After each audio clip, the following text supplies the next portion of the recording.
இளைய தளபதி விஜய் பல படங்களில் நடித்து ஹிட் கொடுத்துள்ளார். அவரின் படங்கள் சில எதிர்பாராத தோல்வியையும் சந்தித்துள்ளது.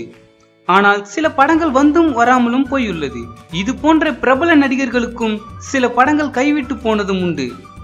கௌதம் மேனன் இயக்கத்தில் சிம்பு நடித்து கடந்த ஆண்டு வெளியான அச்சம் என்பது மடமேடா படத்தில் விஜய் தான் முதலில் நடிக்க வேண்டியிருந்தது. மேலும் யோகன் என்ற படம் விஜய்க்காக எடுக்கப்பட்டு இருந்தது. ஃபர்ஸ்ட் லுக் கூட ரிலீஸ் ஆனது. ஆனால் படம் அப்படியே நிறுத்தப்பட்டது. இந்த வீடியோ பிடித்திருந்தால் லைக் பண்ணுங்க. விஜய் சார் பற்றிய உங்களின் கருத்துக்களை கமெண்ட் பண்ணுங்க. மேலும் இது போன்ற செய்தியை உடனுக்குடன் அறிந்து கொள்ள சினிமா நியூஸ் அப்டேட்டை சப்ஸ்கிரைப் பண்ணுங்க.